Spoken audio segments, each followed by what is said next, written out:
What is up, and I welcome each and every one of you back to a brand new video. Before we get started, like, comment, subscribe as always. This video is going to be a little bit different though. We are looking at a complete beginner's guide for Civilization 6. This is going to be sort of a more all-around sort of early game type of guide. First things first, this is on Emperor difficulty, so it's not like completely beginner.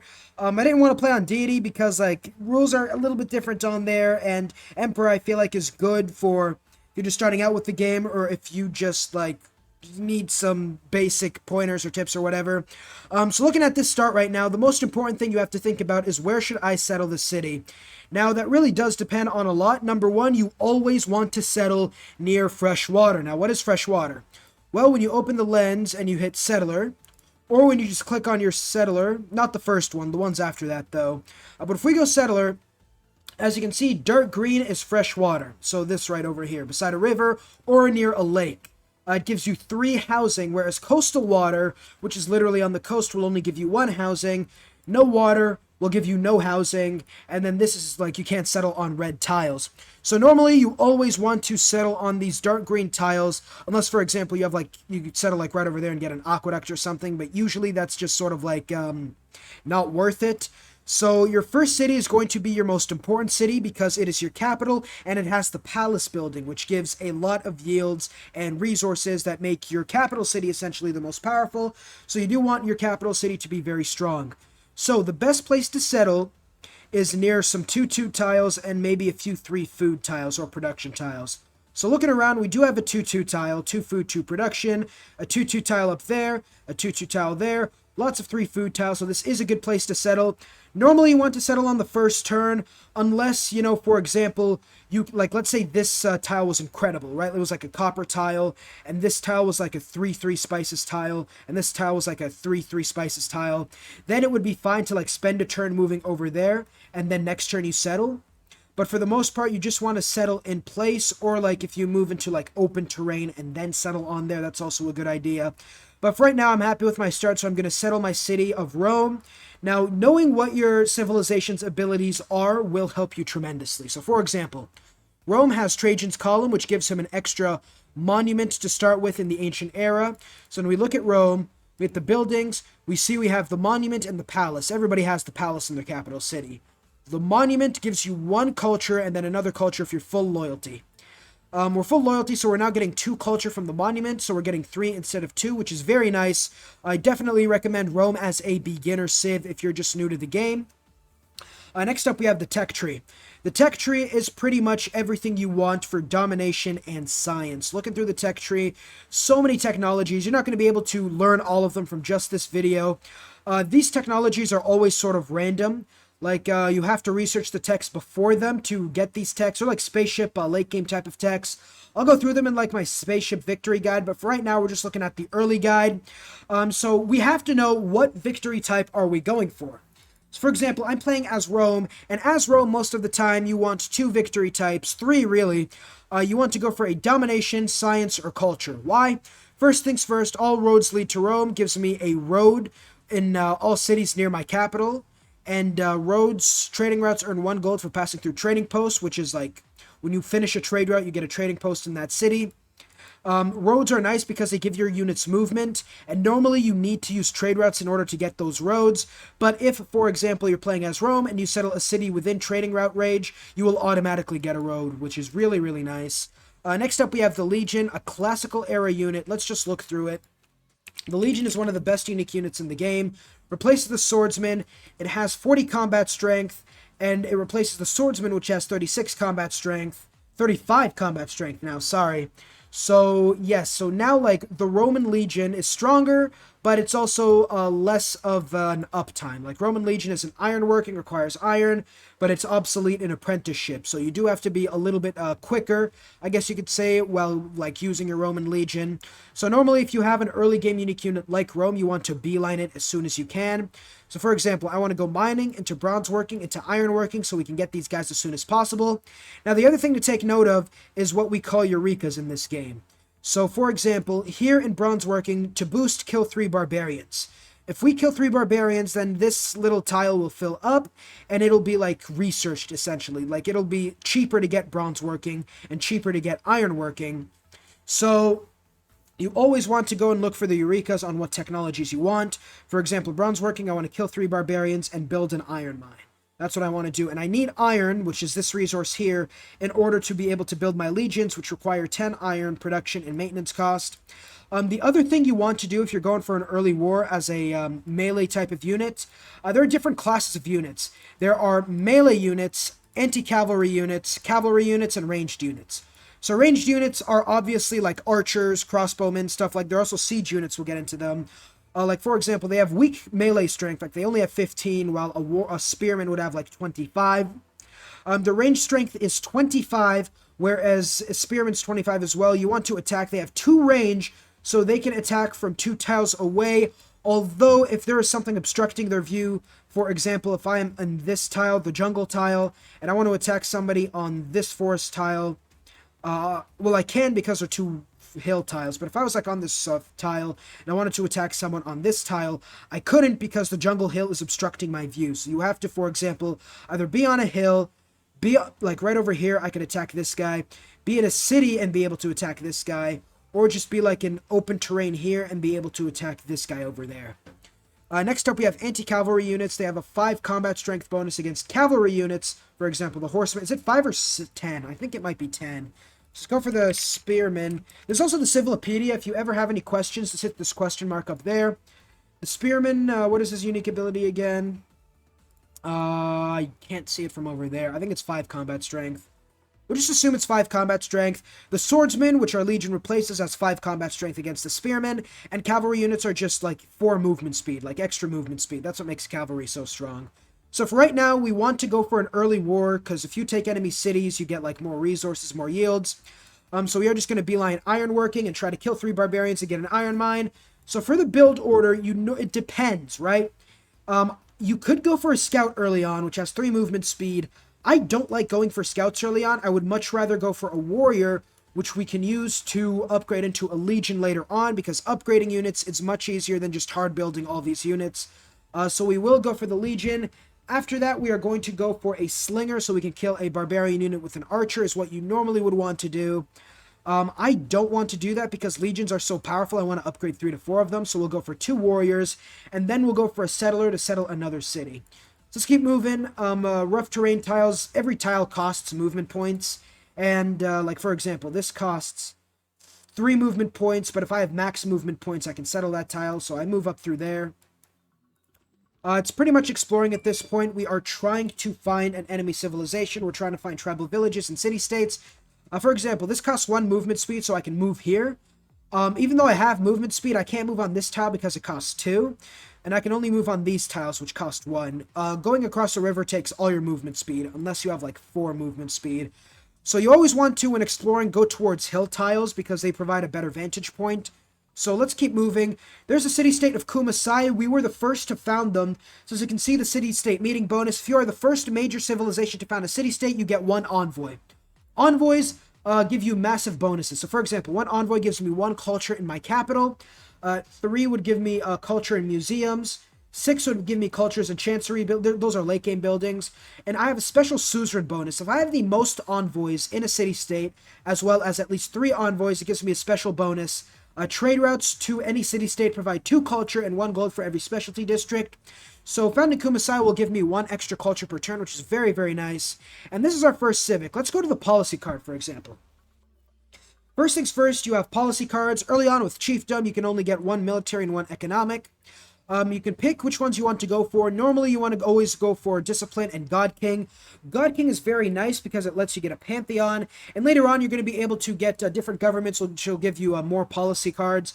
We'll get into that later. For right now, as Rome, you have a massive boost in culture. You want 1 technology, and that is political philosophy.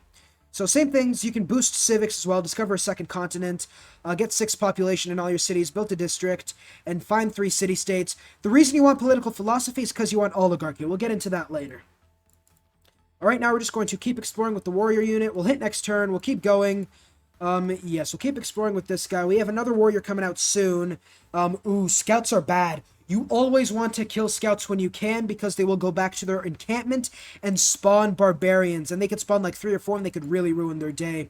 Right now, though, in Rome, as you can see when we hit the people tile, we can see what tiles the city of Rome is working. Each tile gives me some yields, mostly food and production, sometimes faith, gold, and science. You want 2 tiles and massive food tiles so you can grow your city and build things faster. As you can see, 2 turns until growth. The more food you have, the quicker you'll grow. 2 turns until we build the warrior. The more production you have, the faster you'll finish the warrior. So we're going to get a warrior in 2 turns. And you can see the outline of his civilization. So we're going to go meet him. There is Brazil. He is going to be our first victim. You can see his capital is right beside me. We're going to hit next turn. We're going to grow and get a warrior in this city. The scout did not have the exclamation mark, so he isn't going to run back to his encampment and get help. So we are just going to move down south with that warrior. Early on, enemy civilizations don't have... you can get... everybody has open borders with each other. Like, I don't have to, like, say, oh, give me open borders. But by the time we get... I think it's class... What card is it? I think it's this one, right? Yes, early empire will mean that you need to actually get open borders from somebody. Here I'm going to begin attacking the scout. Hopefully we can kill him. We also can get a trade route. We'll get that when we can. On Emperor, they spawn extra cities. Like, the AI gets, like, 2 cities on Emperor. So don't worry about it if you're just new to the game. On Deity, it ends up spawning 3 cities, which is part of the reason why Deity is so bad. Or not bad, but it's so hard to play on. We're going to keep moving. We just want to explore sort of their territory so we know what we're getting ourselves into. Like, sort of information, pretty much. So we're going to move back. The barbarians aren't our problem. They're Brazil's problem. And if anything, they will help us by weakening Brazil. We're going to get a 3rd warrior right here. Ooh, we should go kill the scout. We have another scout. Man, this is sucking for us right now. We got to deal with these barbarians. Okay. Nice. You're going to move in through there. You're going to hopefully... Okay, almost finish him off. Here in Rome, we'll get started with a settler. You're going to keep running away. We have 3 warriors now. We want to save up our gold to upgrade into legions as soon as we can. You can continue fighting him. Kill the scouts before they come back to their encampments. That's the golden rule. Okay, we're going to use this warrior guy to sort of intercept this guy here. You're going to attack him. You're going to finish him off. Awesome. We'll hit next turn. So you can see every time you get a civic, you can also change your policy cards if you want. It's normally better to just go Discipline and God King, which is Faith, until you get 25 Faith on normal speed, which will allow you to get a Pantheon, which is sort of like a really nice bonus you get. But for right now, you're going to move down south. You're going to move east and deal with that encampment. If you kill encampments, scouts really won't be able to do anything to you. You're just going to stay fortified. Fortifications give extra defense when enemies attack you. Let's keep moving. He's willing to give me a delegation. Delegations give you money, but they also can see where your capital is. I usually say yes to delegations because there's really no drawback in my honest opinion. Let's try to finish off this scout. Let's move there. Yeah, like as you can see, he's in a marsh tile, so he loses 2 combat strength to unfavorable terrain. I am damaged though, and if I stay fortified, I get 3 combat strength. And if I stay in this jungle tile or a hill tile or both, I get 3 to 6 combat strength. So if I stay fortified here, you can see he attacks me. He dealt 17 damage, but I dealt 49 damage. And now since we have 15 experience, we can get a promotion. Promotions give you massive combat bonuses.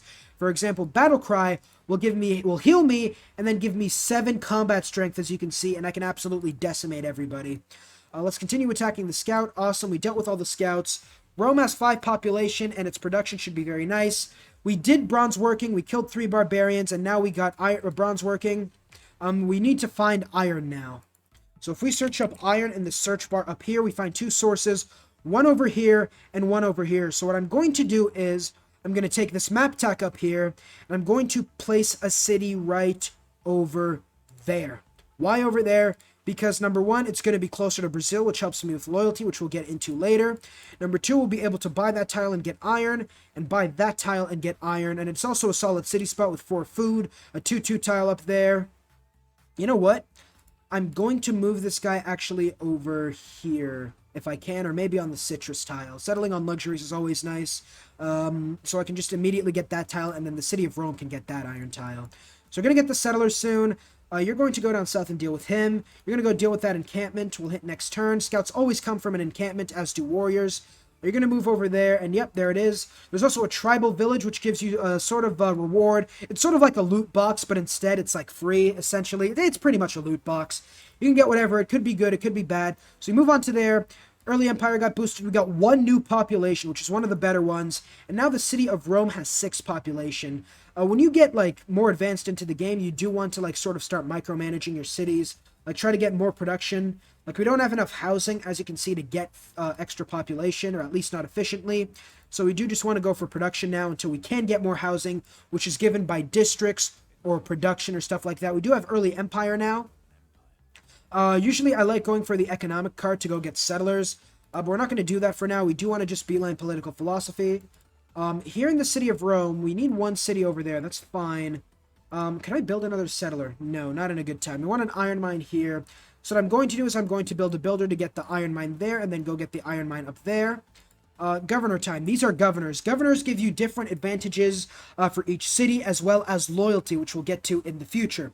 So, for example, Magnus is going to give me Groundbreaker, which gives me extra yields from chopping forests, for example. Pingala is going to give me a 15% increase in science and culture, which is very nice.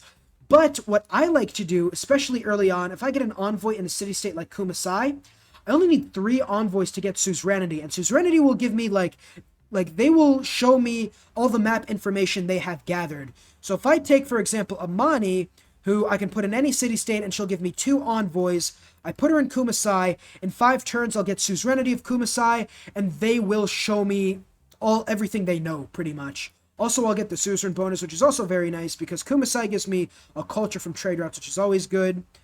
If you're beginning, you always want to sort of like link up a settler with a warrior unit, or a unit, so that they don't get stolen by barbarians. But I know that no barbarians are here, so I'm sort of safe in settling the city up there. So I'm going to move here. There is a meteorite. We'll get into that very soon. I'm going to move this warrior down south to find another encampment. A scout spawned, so we do have to deal with the spearmen and take out the encampment before the scout sort of alerts the encampment to my position. I'm going to take 1 turn to heal, so if I kill the spearman next turn, I'll have enough combat strength to deal with the scout. We're going to keep moving the warrior, try to find that second encampment. You're going to move down south. There's a crater, as you can see, from the meteorite. Nice. We'll finish off the spearman. Awesome. You get gold from destroying an encampment, as well as era score. Era score, we'll get into that in a little bit. There are 3 ages: Dark, Normal, and Golden Age. In a Dark Age, you have negative loyalty pressure from your cities. Normal Age, you will have average loyalty pressure. And a Golden Age, you will have extra loyalty pressure, which we'll get into when we go to war. Here we're going to go on top of this meteor set, which gives me a free heavy cavalry unit. It's just the most advanced heavy cavalry unit you can get. Okay, so yeah, you always want meteor sites. They're rare, but they are very, very nice. We met another civilization, Alexander. Honored to meet you. Love to sample your hospitality. Would let me show me where his capital city is. We get a Pantheon now. Look at all these bonuses. You can get City Patron Goddess, which gives you production towards districts. God of War, which gives you bonus towards military units. There's also one called Religious Settlements that's really hard to get, but gives you a free settler, which is usually the best one in the entire game. For this, I usually like going for fertility rights, because it gives me a free builder, and when I'm playing as Rome, for example, I want to send this guy up there, up north, so we can get that iron tile immediately. And then you are actually just going to get started on a trader, because now I got the fertility right, so I can get both iron tiles. You're going to move up there. We're going to continue exploring with our units. There's a second encampment I was talking about, and there's a tribal village we want to go get. He's going to give me a delegation, more money, that's completely fine. I want to save up my money right now, obviously, as we meet another civilization, so I can upgrade all my units into legions. And yeah, you see Kumasai, I just got all the information pretty much they have. I would have loved to found a 3rd city-state so I could get a boast to political philosophy, but I don't, so it's fine though. We have our city here.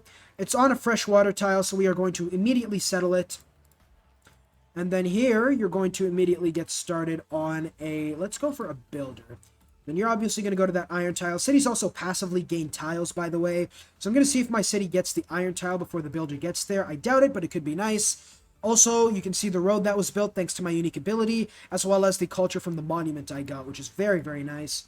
We're going to heal everybody here, and then you're going to take a turn to heal before this warrior comes here. We're going to get 20 iron. That's really, really nice for me right now, so I can immediately upgrade my legions. I'll take more gold from you.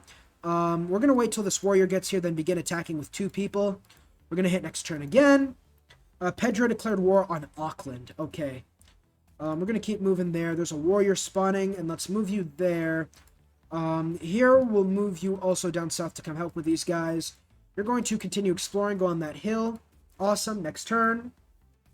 It's apparently another tribal village we found. Yeah, right down there. For now, you're going to go get Battle Cry. You're going to just stay fortified, so you get a defensive boost. You're going to move in through there. We'll hit next turn. Cool. Yeah, as you can see, yeah, we should be able to kill these guys very easily. Finish him off. You're going to finish him off as well. Awesome. 40 more gold. This guy is now going to go down there. We'll hit next turn now.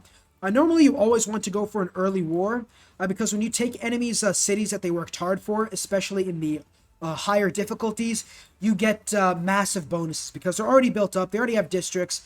This guy has a wonder already he's building, so these cities are going to be really, really nice. Here, I'm actually going to go finish up the builder. I'm going to send this trade route over here to Aquiala, which gives me food, gold, and production, which is very nice. There's currency. Here, I'm going to actually buy this tile. And we will get started on the iron mine, which will give me iron working in 4 turns. I'm going to start moving all my swordsman units back. These guys too. We'll move them back, we'll upgrade them into legions, and then we'll begin the war on Brazil. And then after that, I'm going to call it quits for the early game guide. I don't need any of these policies. Actually, no. Since we have a Pantheon, there's no use in keeping God King in. I will go for caravansaries, which gives me more gold that I can use to upgrade my legions. Governor titles, I'm now going to take Pingala, who gives me a 15% bonus in culture and science, to Rome. And he is going to give me, what is that going to be? I think it's going to be around 0.8 science and about 1 culture, which doesn't seem like a lot. But when you're only making 6.5 and 8 culture in your empire, it definitely adds up. This guy's going to come down there. We need 10 iron to upgrade unique units. Usually it's a 10 of a strategic resource to upgrade your unique units, 20 if you're upgrading a regular unit like a swordsman for the Romans. If you're not playing Rome and you're playing somebody else, try to go for their unique unit because they usually have a very massive bonus. But if not, you can always go for the basic unit, like for example, the early rushes they're really good. Animal husbandry into archery into horseback riding for horsemen, or for example, like I did, mining, bronze working into iron working for legions. Or you could always just go for the man-at-arms rush or the knight rush. They need iron, both of them as well. So just like, for example, just beeline them immediately. You should probably go for writing if you're going to go for a medieval era rush, because it gives you more science with libraries. And libraries giving you more science are very nice and let you get stuff faster. I will get an encampment in this district because it will give me a great general point. A great general as a great people points. Districts give you great people points, you know, great admiral from harbors, great merchants from commercial hubs. We'll get into districts later on in another video. Great generals give you 5 combat strength and 1 movement speed to classical and medieval era units, as well as a special unique ability. So here in the city of Rome, I'm going to buy this tile, and I'm going to get another mine next turn. And then you're going to come here and stay in Aquilia and prepare for war against Rio de Janeiro, the Brazilians. You're moving up there. We're going to hit next turn. Alexander does not like me because I'm not going to war. Diplomacy-wise, let's get into diplomacy a little bit as we enter the next era. There's ironworking. Research-wise now, I'm going to go for masonry to get me a battering ram. So if Brazil does get walls, I can use battering rams to take down the walls. Let's go for diplomacy, right? First up, there's friendship. You can make friends with somebody, and that would prevent you from declaring war on them or them declaring war on you. So that's sort of like good if you don't want to declare war on someone and sort of want to build a lasting alliance. Send a delegation. They'll be friendlier to you. You'll gain a level of access, which gives you combat strength later on. Although delegation doesn't give you any access because when you declare war, you lose the delegation, so you lose the access. Access is used to see like extra combat strength and like to see like what's it like these bonuses right over here. Like right now, this is all the information I can get, and this is the information I can get if I get another level of access. I can denounce them, which will allow me to declare a formal war in a few turns, which gives me less grievances than a surprise war. And grievances are strong because they give you war weariness and make other civs hate you and decrease your loyalty. Making a deal, I could trade this guy for that, you know, make it more equitable, all that good stuff. And then make a demand. I could try to force him to give me something, although it will harm your relationship and almost never works out. For right now, though, we don't need these guys for too much, so let's get an iron mine. Let's get a farm going there. We also boost irrigation. You're going to move into Rome. We have our warrior units here. Awesome. We're going to hit next turn. We're going to get political philosophy in 13 turns, it seems like. Man, I wish I could have met a city-state to boost political philosophy. As you can see, upgrading a legion costs 150 gold. There it is. We get 2 era score, 4 from the legion, 2 from first iron used for our empire. We're almost in a golden age. We have 10 turns until the next era. We want a golden age because it will give me loyalty pressure, and loyalty pressure will give me massive loyalty bonuses. So if I take out Brazil, I'd be able to hold on to their cities, or otherwise it would rebel. Okay, Greece likes us doesn't like us, sorry. Each civilization also has an agenda. They have a unique agenda, which is the same every game, unique to every civilization. For example, Alexander has Short Life of Glory, which means he wants me to be at war. Pericles has Delian League, which means he doesn't like me competing for city-states. There's also a hidden agenda, which is just a number of randomly generated average, common, generic agendas. Like, for example, you don't like enemy civilizations who are at war all the time. You don't like enemy civilizations who have low amount of science. That's just examples. We're going to harvest that. You're going to go ahead and produce that. You're going to move up there. You get 150 gold to upgrade a legion and 11 turns to political philosophy. We'll wait a few turns. We'll get that going. Awesome. We're going to get a mine for more production. Nice. We'll hit next turn. We'll get an encampment in 3 turns and then go for encampment research grants or encampment training, which will give me great general points and allow me to get the first great general, which will give me 5 combat strength and 1 movement speed. There it is. Another city-state was met and we got political philosophy boosted. We'll go ahead and chop out the rainforest. And then here we'll go for I guess a builder. I'm really not continuing this game after I go for the early war. You're going to stay fortified for now. We'll hit next turn. We're almost ready for the next war. We're going to get the encampment. Nice. We also get oligarchy or classical republic. Here in Rome, we'll go for encampment training. You're going to go for a battering ram, and we'll upgrade you soon. You're going to harvest that. Cool. We'll not go for pottery. Doesn't really matter right now. We'll go for military tradition, which is also a big one because it gives you flanking and support bonuses. So, for example, if there was a unit over here, we'd have 2 units beside it, so I get like a 2 flanking bonus. Or if I'm defending and there are 2 units beside me, I would get a 4 support bonus, which gives me combat strength. Now, you want to go oligarchy as Rome because all melee, anti-cavalry, and naval melee units gain 4 combat strength. Our legion already at 40 combat strength gets an extra 4 combat strength. And we can go conscription for more money, and as you can see, there are also slots. Red is military, orange is economic, green is diplomatic, and wildcard policy slots, anything can go in there. Let's go for urban planning for more production. Nice. We will hit next turn now. In the next few turns, we'll be able to get a 2nd legion, which should be good enough for us to go to war with whatever his name is. Here, you're going to move up over there. We're going to hit next turn. We're going encampment training because when we finish it, it's going to give me a massive amount of great general points. A few of those, and we'll be able to get a great general. So I'm going to continue this video until I finish the early war, so it might be a little long of a video. Here we can harvest a resource to immediately give me a bonus, which is always a good idea. Gives me, like, look at that, I immediately increase my population. Like, as you can see right now, I have 3 great general points. You're going to move up there. But when we're finished with the encampment training, military tradition is done. We now have 4. It should be, oh no, it didn't finish for some reason. Go mysticism now. Go chop that. We'll hit next turn. I might just not wait, honestly, for the great general. Yeah, now it finished, and now as you can see, we're at 22. It might take me a while to get it. Let's go you know what? Let's just begin the war. Yeah, we might as well. We have more than enough units in the battering ram. So we'll move everybody in towards position now. Cool, we don't need to upgrade you. Yeah, we'll move everybody pretty much. You can get me a campus to get me some science. Science is also very nice. There's also adjacency bonuses, which is like 2 mountains and two jungles. Each give me 1 science. So for example, I have 2 mountains, it's 2 science. Beside a district, that should be 3, but it's 2 for some reason. I think it has to be like 2 jungle tiles will give me 1, 2 mountain tiles will give me 2, like 1 mountain tile gives me 1, and then every adjacent district and the city center counts as a district, like your founded city. So if I put a commercial hub right there, it would get 2, it would get 0.5 into 1. Districts are sort of complicated. That's pretty much the more districts you have congregated, the better. As you can see, we're in the next era. We're all in normal ages. I did not end up getting the golden age. There are some bonuses you can get, which I'll let you guys look through your own time. I like to go free inquiry most of the time. We'll go for drama and poetry. I'm just trying to get this early war going because I feel like combat is one of the most important parts in a war, in a game. You see, this city is ours. I would suggest you don't interfere. He does not like it when I compete with his city-state, so I'm allied with Kumasai. He doesn't like that, so he's going to not like me. I get a negative relationship modifier. So there is the city of Mali, a civilization.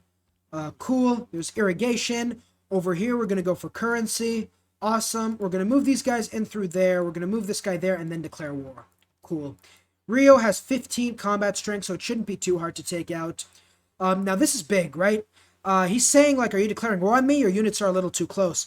I could say yes and declare war, although I might not be ready. Or I could say my troops are passing by, which I like to do. Now, if I do end up declaring war on him, I get another grievances modifier, which will make my loyalty go down and make my relationship with all civilizations go down. I don't care, though, most of the time, because I just like getting so big early on that I'm unstoppable. Cool. You're going to go to sleep. Great people-wise, I get the Great General soon. One more encampment training and I'll get the Great General. So I'm going to wait till the Great General then. This is Emperor difficulty. If this was on deity, I probably would have just rushed out legions and immediately started a war when I first got the legion. But I do want to show all these bonuses that you can be getting. And I'm kind of hoping that they do end up building walls so I can show the battering ram. Cities with walls, melee units, as you can see, like right now, look at all the damage I do right now. If he had walls, I would do like 5% of that damage, and I do like a tiny bit of damage to the walls. It's massive, the amount of defense walls gives you. If you're up against somebody early on, I do recommend going for archers and walls, because with an archer and a walls, you can defend against like 4 or 5 units at the same time. It's absolutely insane. So let's take the trade routes to Kumasai now, which will give me lots of culture. We'll hit next turn. The other thing I want to talk about is wonder building. We'll go through this when we look at the economics more in another video. You can build wonders, which only one wonder can be built in any single game. So, for example, if I build hanging wonders, nobody can build hanging wonders. If 2 people are building them at the same time, whoever finishes it first gets the wonder, and whoever doesn't does not get the wonder, but they do get their production back that they can use towards other buildings, although it isn't all their production back. So if I take hanging gardens and end up making like 160 out of the 180 required production, and somebody else ends up building it, I don't get any bonuses to the hanging gardens, although I will get 120 flat production that I can use towards other stuff like buildings and districts. So, next turn I will be getting the Great General. Awesome. Normally I would also be settling more cities, but for now I'm just showing you guys exactly what I like doing. So there is a Great General. Awesome. So Great General Boudica, 4 movements. We'll move her to Aquilia. We'll go for archery now. We'll go for recorded history. We'll hit next turn. Awesome. Yeah, okay, cool. We're going to move you up there. A Great General gives bonuses to classical and medieval era units. Or this one does, at the very least. Her bonus is also all barbarians nearby become part of your army, which is nice when you are done using her. Like, it's the Renaissance era and her bonus doesn't work anymore. And you can see her ring works like 2 tiles around her. Yeah, so we'll hit next turn. We'll declare war this turn. All right, let me show you guys the war. So Rio de Janeiro, I'm going to declare the surprise war. Yep, so he's going to show me a unique leader animation. So you can see these guys have 3 movement speed. The legions do because of the Great General. And also when we look at the attack on the city, 49 combat strength. We get 40 base, 5 from a Great General, and 4 from Oligarchy, which is very, very nice. We'll move you up there. We'll move these guys. These guys don't get the bonus towards the Great General or Oligarchy. This guy gets a bonus to Oligarchy, but not the Great General. The battering ram would help me do full damage to walls, but since there are no walls, I'm just going to melee attack. Here we'll go for a library. We'll go next turn. Yeah, as you can see, yep, you see he likes me. I hope we never meet in battle. It would be a shame to lose such a worthy foe. So his relationship modifier goes up. His relationship modifier is he likes you making a lot of gold per turn. So he has an archer in the city, which does do a solid amount of damage. It's not really going to help him, though, because I'm easily going to be able to wipe him out right now. Legions are very strong, which is also why I recommend Rome early on. And as you can see, the city is rebelling. Once we keep the city, we're all in a normal age. Governors also provide loyalty immediately on placement of the city. But as you can see, -6 loyalty. We have to take out this city of Brasilia so that Rio de Janeiro's loyalty stops going down, pretty much. When we open the loyalty map, as you can see, Brazil's providing loyalty. I'm providing loyalty. I'm providing less loyalty because I have grievances against them, and because I captured one of their cities, and also because he just has more cities nearby providing more loyalty. That is going to be it for my early game guide. This is exactly what I recommend if you're new to Civilization 6 and are just trying to get an early advantage that will leave you so far ahead that it will not matter what happens for the rest of the game, and you could just sort of like experiment on different victory types. Next week, I think I might be I might do a tier list next week, but the week after that, I might come out with, a unique infrastructure guide, right? Showing you guys more about districts and city placement. Maybe also a victories guide, how to go for a science victory, a domination victory. That's going to be it. Like, comment, subscribe, and I will see you all in the next video.